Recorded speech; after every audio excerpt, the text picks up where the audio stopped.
Thank you so much. Thanks everybody for joining today, and a special thank you to Commissioner Lucas. You know, incredible background, incredible work that you're doing at the federal level. Can you just give our audience a little bit more about your background and how you got interested in employment and labor law? Sure, and thank you so much to Strive for having me. It's a pleasure to be here. Before I get started, I have to do my little standard government disclaimer, and that's one of 5 policy documents or positions the commission has formally taken. As we'll soon talk about, there actually are quite a few commission positions relevant to DEI, but I'll try to distinguish when I'm giving my opinion versus referring to official positions of the agency. And, in terms of my background, I've done labor and employment law my entire career, and primarily employment discrimination. And I've just found it an incredibly important issue because, employment is something that the vast majority of Americans, it's going to be a center point of their life.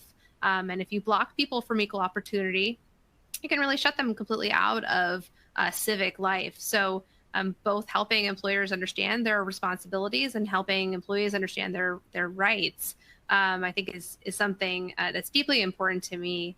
And as Justice Thomas has written in other contexts, equal opportunity reflects the very best of America's ideals. So that's something important to me too, as a conservative. No, I appreciate that. And I think that there might not be a time in history where there's been a bigger disconnect between the knowledge of what the rules of the road are and where we are. But remembering that most of our audience are not attorneys like you and myself, Commissioner Lucas, can you just give a little bit of the history of Title VII, its relation to Title VI under the 1964 Civil Rights Act? Sure. So we're actually coming up on the 60th anniversary of the Civil Rights Act, and it covers a variety of different sections.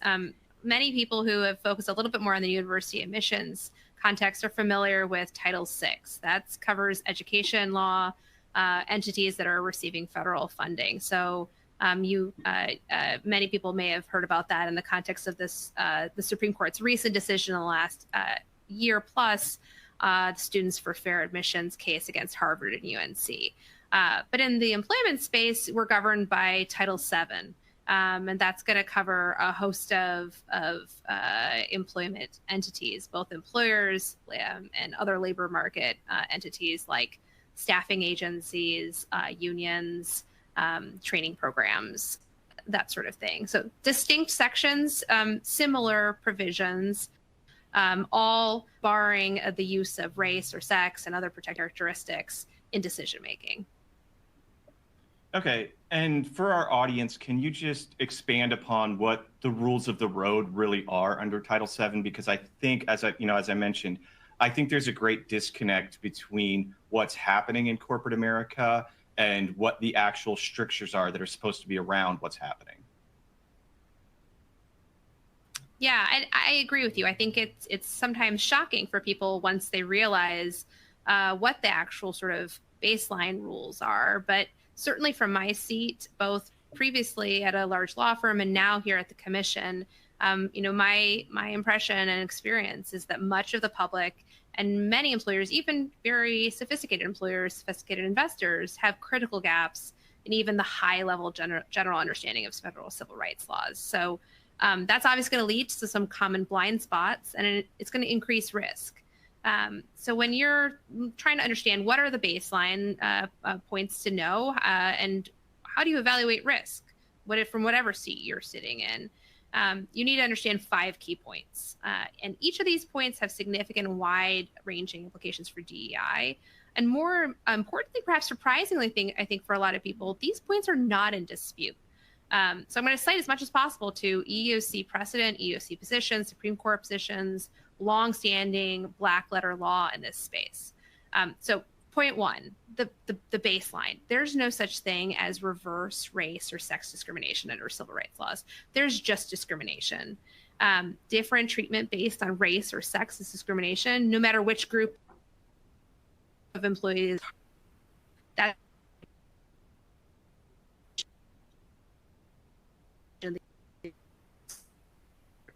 the EEOC, for some of your audience, I realized I should even explain of employment laws. So we're the premier and primary for private sector employees. So we enforce the employment laws that are relevant here. Title VII's protections, again, is the relevant civil rights law, and it universally and even-handedly applies to employees of all races and sexes. The same is true for some other parallel laws.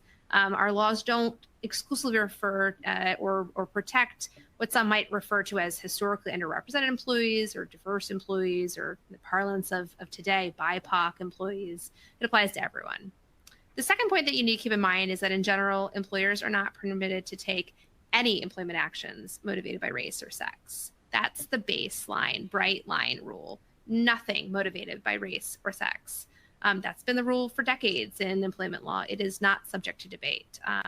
Unlike in the education space, prior to the Supreme Court's decision in Students for Fair Admission, in the employment context, race or sex cannot be a plus factor or a tiebreaker or a tipping point. I will find that people sometimes think that race or sex can be part of the equation, you might say, for an employment decision, as long as it's not the sole factor or the deciding factor. They think as long as it's just a tipping point, some sort of soft factor, that's okay.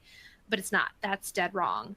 If race or sex was all or part of an employer's motivation, that violates federal employment law.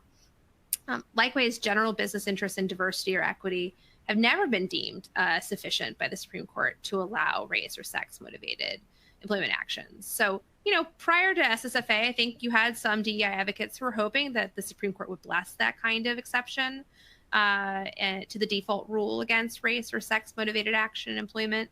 But following the university admission cases, that door's been slammed shut. The third point, just sort of as a fast one, is that Title VII applies to a really broad group of people. It's not just current. So job applicants, interns, applicants for training programs, including job training. Many DEI programs that you may see out in the public are focusing on the hiring stage or early career stage, interns, entry-level programs. But to the extent that a company thinks civil rights laws only apply to current or regular full-time employees, that's a serious oversight.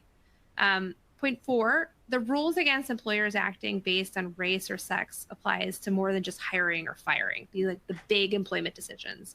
Sometimes people have called those tangible or material or ultimate employment decisions. It applies much broader than that. And the Supreme Court actually just issued a case on that called Muldrow that some people may have heard about. And that covers what employment actions are covered by. In Muldrow, the Supreme Court took the position that the EEOC and DOJ have been advocating, and that's that Title VII bars discrimination in all actions that affect, quote unquote, terms, conditions, or privileges. That's a term of art, but the takeaway is that it applies to all sorts of things in the employment space, not these material changes or ultimate decisions, but things that are going to include a host of things that are going to be a step before that. So what does that mean practically for DEI? That it's going to cover a much broader array of employment actions. That means that Title VII arguably extends to employment actions like restricting employer training programs or leadership development programs or mentoring or sponsorship programs to only employees of certain races or sexes, or selecting employees motivated for those programs motivated by race or sex. Each one of those programs is arguably a privilege of employment. They probably also fall under a training program provision of liability under the civil rights statutes. It can also include things like diverse slate policies, which many companies have recently adopted, or just deciding to interview someone in general based motivated by race or sex. So, companies that are not focusing on things that are outside of that hiring, firing, promotion, demotion lens, like something outside of that's a DEI program, still could absolutely be covered by Title VII. And then the final point that everyone needs to know is, I think a lot of people have this concept that there's some level of affirmative action that's permitted in Title VII. That is the exception to the rule, but it's a really narrow one, and employers often misunderstand that. And there's some really important guardrails you need to understand about very narrow exception. First, if you have a affirmative action plan, courts have held that the existence of that is direct evidence of discrimination, unlawful discrimination, unless the plan's valid. So if you're going to adopt that kind of plan, you have to get it right, or else you've essentially admitted direct discrimination. The other thing is courts have held that diversity plans can be one of those unlawful affirmative action programs if the company was focused on achieving a desired racial balance in the workforce and then took race-conscious action towards that goal. The label's not going to save you here. Another thing to keep in mind is in order to justify this kind of plan, you have a really high bar. It's going to need either actual past discrimination or significant statistical disparity or something that is a term of art called a manifest imbalance in traditionally segregated job categories. But what I see a lot of companies doing is they look at their numbers and they compare them to the wrong comparator. They say, oh, I think my company should reflect the world around me or my local community or my customer base. Each one of those comparators is dead wrong in terms of how you could set a goal. If you're using the wrong comparator, you're off immediately to a false start. And you also can't use quotas or kind of do this in perpetuity for a balanced workforce. So it's a really narrow and a high bar. A lot of people, I think, are playing fast and loose with that one. So just to kind of sum it up, each one of those 5 key points, like they're really well established. Any practitioner worth their salt in this space knows that these are the baseline ground rules. And so even if there's a lot of confusion for the public, the law itself is actually pretty clear. And as you mentioned, like there's serious implications when you have such a deep mismatch between what the law is and what people understand it to be. No, that's really helpful. And, to point number 5, it's like you and I have had many of the same conversations with the same business leaders, because at the corporate governance team, we have 2 main prongs of investment stewardship. That's our proxy voting and our corporate engagement. And when we engage with companies on the issue of DEI, they have the same refrain. Oh, we don't have quotas. We have aspirational targets based on our customer base. And so what's so interesting, and I think my team's collective jaw hit the floor when you laid out those 5 pillars, is in what other arena do companies basically brazenly violate federal rules and then brag about it, right? So my team is steeped with reading 10Ks, proxy statements, ESG reports, DEI reports, and they are rife with what I would call a quota, what they call an aspirational target on both the big issues, as you mentioned, hiring and promotion. But it goes beyond that. There's supplier diversity targets all over the place that, again, to me, look like quotas. And so, this would be akin to, most of the companies in the S&P 500 flouting the tax laws and then putting, 90-page PDFs, sending them to federal regulators and bragging about them on their website. So my question, I guess, is this, in your estimation, just ignorance on the part of a lot of corporate counsel, or is this an intentional flouting of the law to push policy preferences? I think it's going to vary depending on which company you are dealing with. But I think some companies undoubtedly heard from employment counsel and told those employment counsel that they were not interested in their legal advice. Thank you very much. I'll take a spin of the wheel and no one's going to sue me about it. So when you have under enforcement space, I do think that there is a role for an enforcer, an agency, to take seriously when people are engaging in blatant violations of the law. But when you have a void there, or you have a void in the plaintiff's bar or other enforcement mechanisms, I think sometimes companies think it's low risk. It's also, I think, a reflection of a mismatch in terms of what people think the moral thing to do is versus the legal thing. But yeah, I would argue that there's a deep goodness about treating people equally without treating them based on their skin color, and more people need to speak up about that too.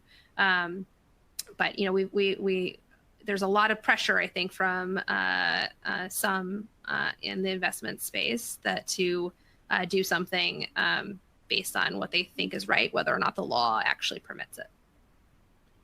So I've got kind of a more narrow question. Those who have watched our prior webinars know that one of the most important governance topics that Strive focuses on is executive compensation. And we see a lot of ESG, DEI type metrics put in the pay for named executive officers at very large companies. Without saying the name, I dug one up this morning. It's supposed to be the happiest place on earth. They keep hiring guys named Bob to run the company. And in their CDNA and their proxy statement, they put their diversity efforts on par with efforts towards creativity and innovation and collaboration and strategic priorities. Another one, a major airline that, let's just say, is named after a region of the country, they put ESG, which they include DEI in it, as important as response recovery and system improvements. So at Strive, we say everyone's a fiduciary to themselves. And so we see a potential fiduciary breach with this, but is there also a legal risk? There's certainly some legal risk related to tying executive compensation to representation goals, especially when those representation goals are wildly inaccurate or unrealistic. Anytime you have a deep mismatch between the goals you're setting and what might be a realistic target, you are going to increase your legal risk. So if you are picking a number based on what you see in your customer base or the general U.S. public, and you're painting it at a really high level, and then you're also telling people that your executive compensation is going to be tied to it, and your performance goals might be tied to it. By the way, it's not just executives. We'll see companies who, even individual employees will have that tied to their performance, individual managers. And then you'll see sharing of representation data, so employee demographic data there. When you combine all of that, it's a bad stew. It's a recipe. It's a reckless recipe for people making decisions motivated by race or sex.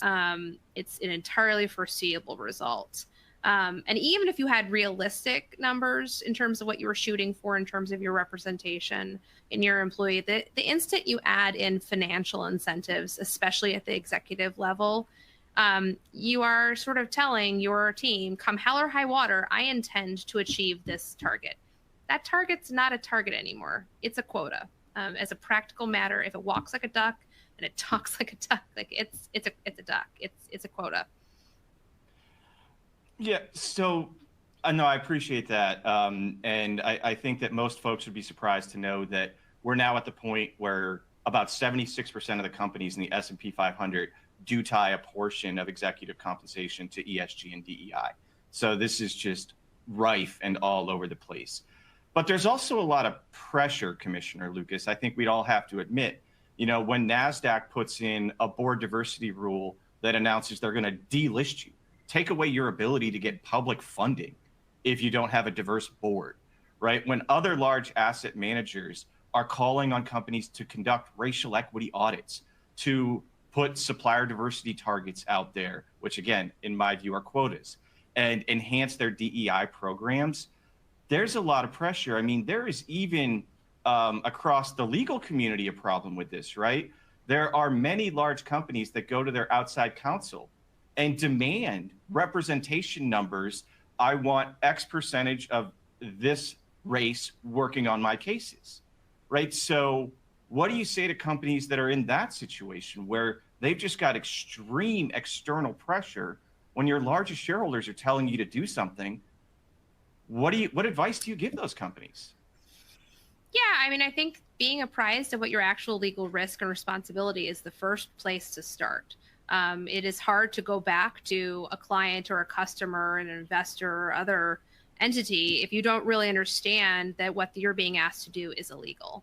But it's another sort of fundamental EEOC principle and stance, and that is, if a customer or a client or some other third party is requesting you engage in discrimination, there is no exception under civil rights laws that permit you to do that.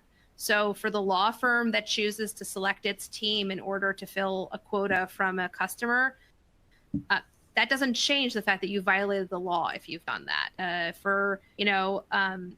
Same for really any context in that. The fact that a third party has asked you to do something doesn't change your risk profile.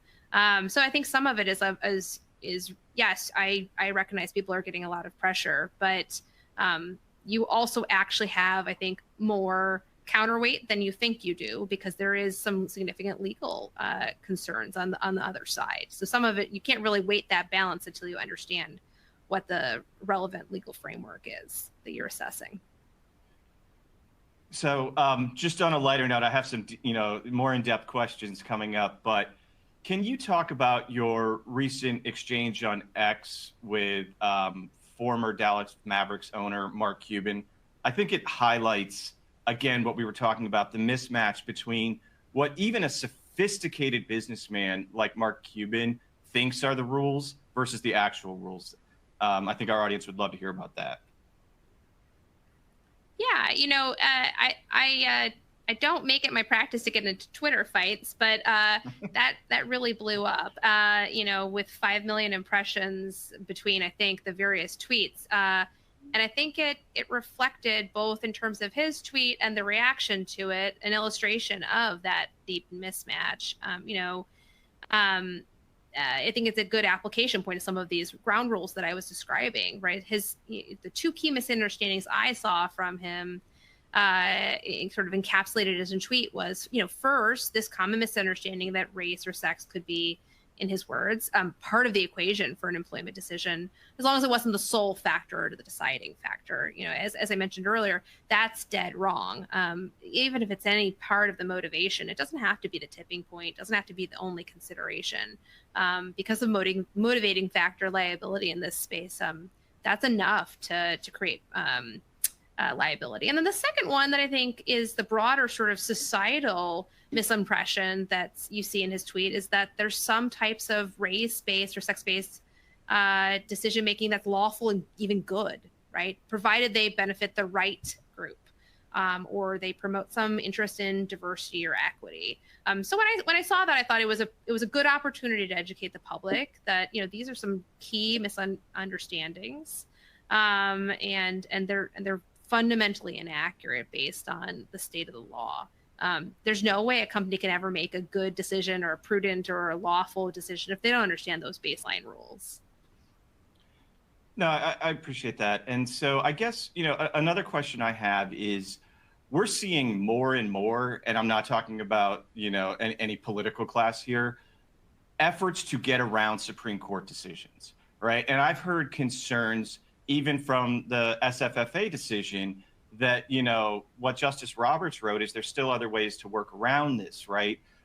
Write your essay about how you were historically disadvantaged, and wink, wink, we can work around this decision. Do you have that concern in employment law? Wink, wink, when you send in your application to us, for the job, tell us about how you were historically disadvantaged. Basically, tout your diversity on your website, take all your quotas down so it's more diffuse and harder to see. But then, nudge to the applicants that there's still a way. Don't worry about the silly EEOC laws, Commissioner Lucas and her 5 pillars, and the long precedent that's set. We'll find a way to get around this. Is that a concern? Yeah, I do think that as there has been growing awareness of the liability risk here, we have seen some companies shifting from explicit race restrictions on their programming to something that is a vague descriptor of diversity.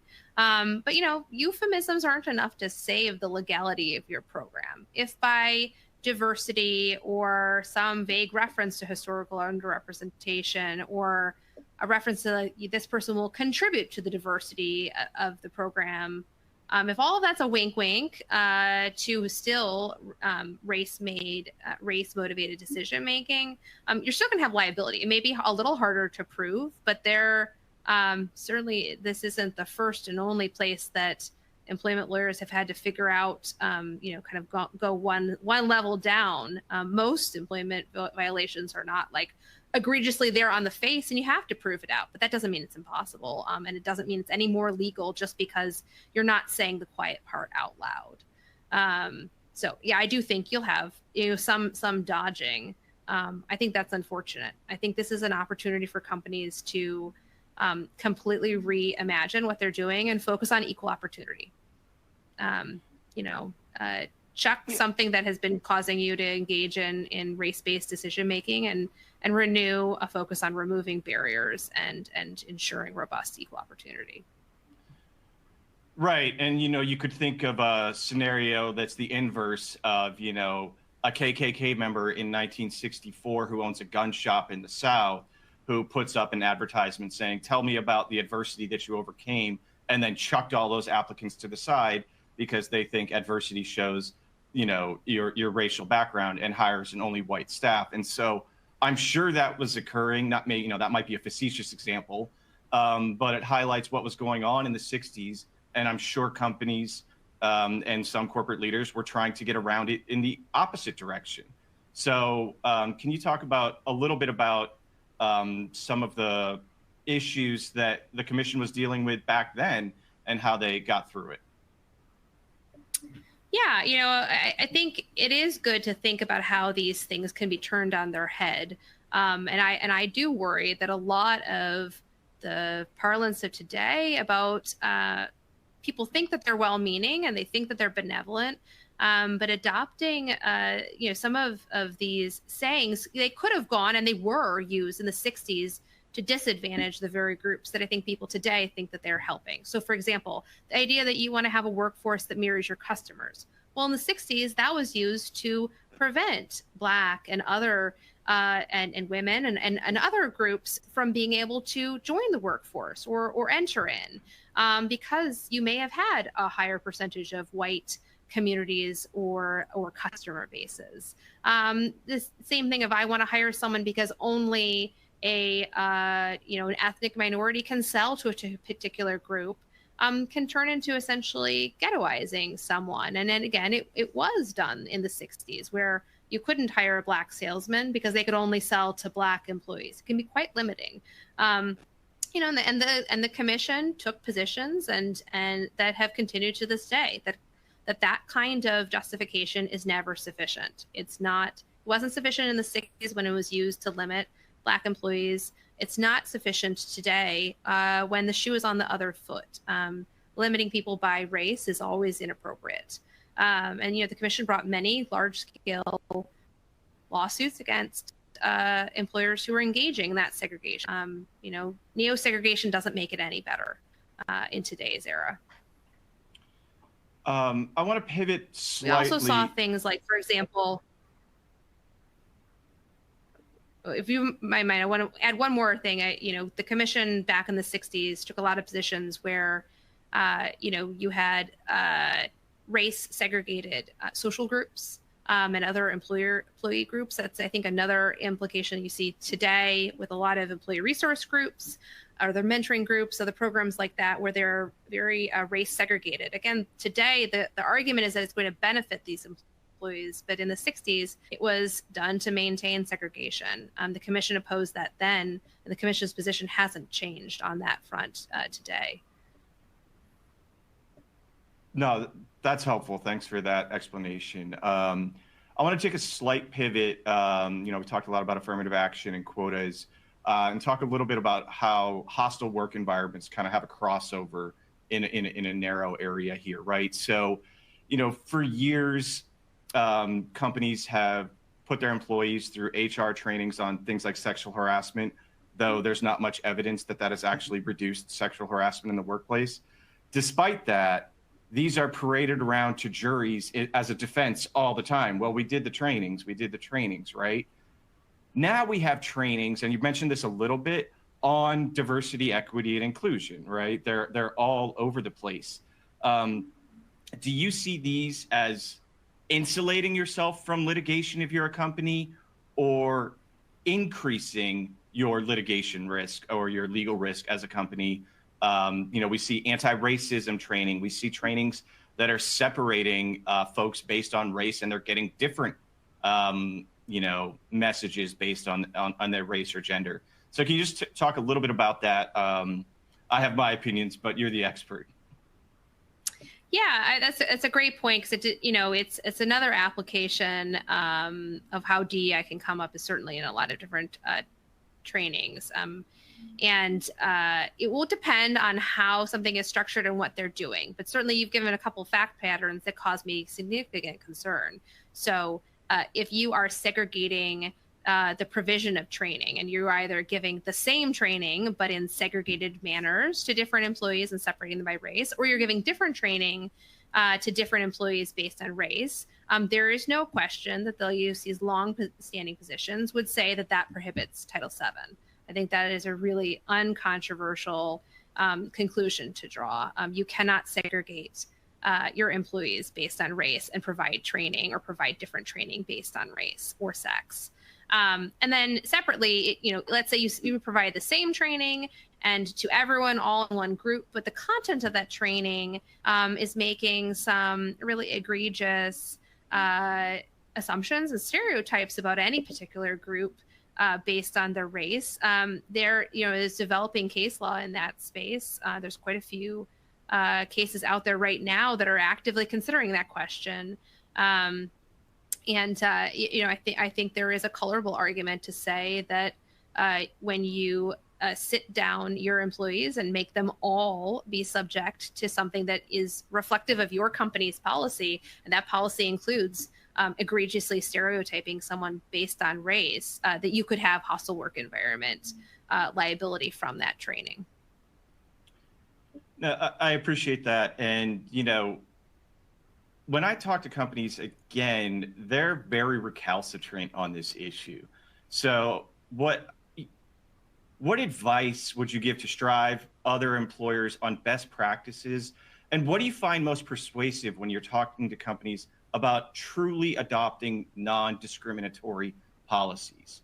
Because again, I don't think that it's all just based on ignorance of the law. I think there's a persuasion problem here. So I'm very interested in what you find persuasive when you're dealing with, corporate leaders. Yeah, I think it depends on the company and what the perspective they are coming from it. I mean, some of it is making clear that, I'm an equal opportunity enforcer, and the federal government ought to be like that across the board. And, not only do these laws exist, but they can be enforced and should be enforced. And there are a variety of means for that to happen. So that these are not dead letter laws. They matter, and they're relevant here now. So that's, I think, one point is persuading people of your enthusiasm for enforcing the law as currently written and applied and applicable to what they are doing. And some of it is also just trying to think about the best motives of a company and redirecting them to something that's lawful. So there are a lot of things companies can do that are going to be a robust way to seek equal employment, and that's totally lawful. It may end up benefiting some of the groups that they're seeking, but the motive will be for reducing barriers and promoting equal opportunity, not seeking to simply benefit one particular racial group. So there's a lot of ways that you can recast a number of these programs that aren't in a euphemistic manner, but are actually just a sincere reimagining of them through the lens of equal opportunity.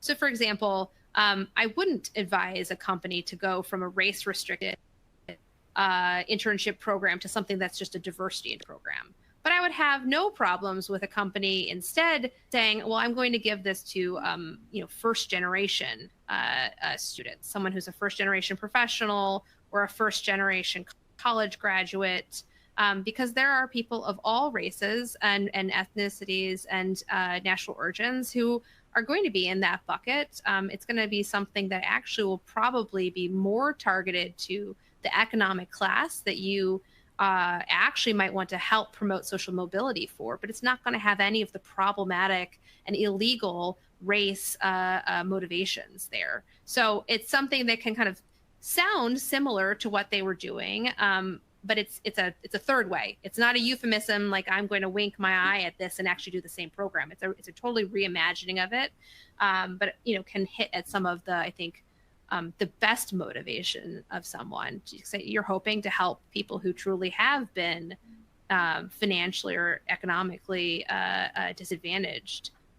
That's true across many different races. And so you'll actually better target that group and help promote social mobility if you do something like that. So there's a host of variants of that that you can do. I think many employers, to the extent you want to give the very most positive credit to them, were worried about the idea that equal opportunity really was a box checking exercise where you just had an equal opportunity policy. You said, we don't discriminate. And then you did nothing about it.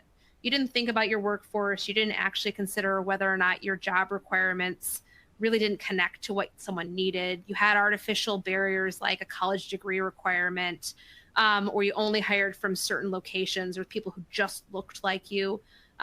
Sure, all of that's problematic, but you can get at that by having, sincere and more active efforts at equal employment opportunity that remove those unnecessary barriers, but don't inject some sort of new version of preferences to a different group. So I think that's one message I've been trying to persuade people with. I love that, and the sincerity of it. Sincere diversity is a social good. Sincere inclusion is a social good. Right, that's part of the frustration with this whole topic, is that diversity and inclusion have been muddied. Right, those are goods we should aim for, both in society and in corporations. True diversity, true inclusion. Similar question in the opposite direction. Another group of folks I hear from all the time are employees who complain about these training programs. They complain about getting passed over, and it's quite clear to them it's because they can look on their own company's website and see that there's a quota, right? What advice do you give to employees? What avenues do they have for recourse? Yeah, well, the EEOC is here to take any and all employees' charges. Again, federal employment laws protect Americans of all races. It applies to you too. And if you've been passed over for any employment action based on your race or another protected characteristic, you have rights. You should educate yourself about those, and you should consider whether or not you want to file an EEOC charge. And fighting back against unlawful race or sex motivated decisions in employment is going to take people speaking up. And whether it's internally to their company and doing so in a collective manner and being educated about the rights, or actually going to the step of filing a charge and then filing a lawsuit. It'll vary for each person, but you do have rights, and the only way to really defend those rights is to use them. Yeah, no, I think that there's more courage today than there was, perhaps 2 or 3 years ago. And courage can be contagious. So, I would just put that out there, that I think a lot of folks are afraid if they stick their neck out, they're not going to be able to put food on the table, right? They're the breadwinner of their family or what have you. But you do have rights and you do have avenues. And I think it's encouraging to see more and more folks, not enough yet, but more and more folks, sticking their neck out. All right, we've only got a few minutes left. Let me take a look in the queue and see if there's any questions.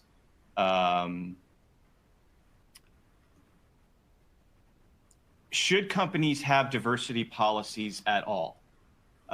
Given that DEI, as the S of ESG, has become so toxic in many ways, is there still a place left for a diversity policy, or should they just wash their hands of it at this point?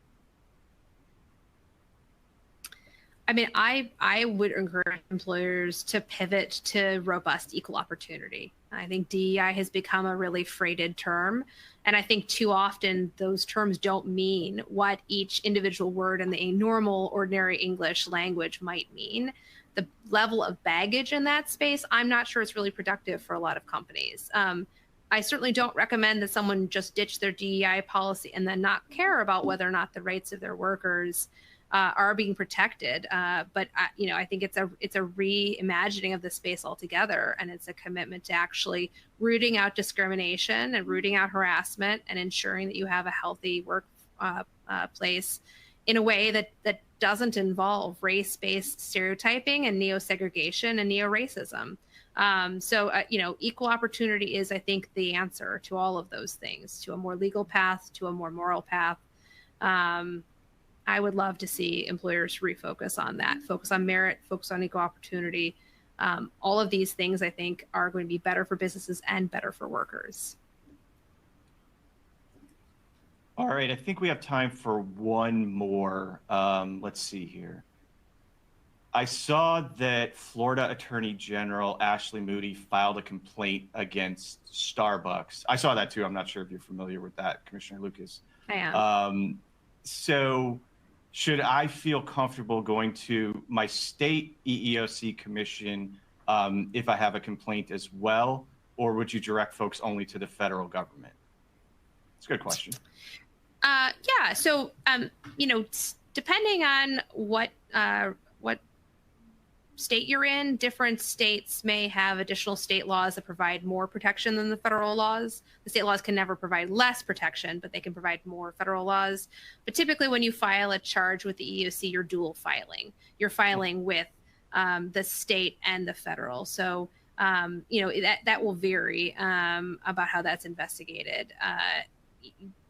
It's probably a little too wonky for me to get into all the details, but and you'll probably want to consult with an employment attorney on this front. But you depending on which state you're in, it may be more advantageous for you to pursue a state vehicle versus a federal vehicle. The other thing that lots of people may have seen 1981 out there quite a bit. That's another federal law that deals with race discrimination. The EEOC doesn't enforce it directly. You don't have the requirement to go through the EEOC there. So there's pluses and minuses for all of those things. The point is there's quite a few civil rights laws out there in this space. Many of them are generally singing from the same playbook, which is race discrimination is wrong, no matter against who it's against, who it benefits, who it harms. I love that. Race discrimination is wrong, full stop. Well, thank you so much, Commissioner Lucas, for joining us. We do have a wonkish audience, so we appreciate the in-depth answers. And I'm sure everybody, learned a lot, and, they all thank you as well. So with that, we are adjourned. Thanks so much. It was my pleasure.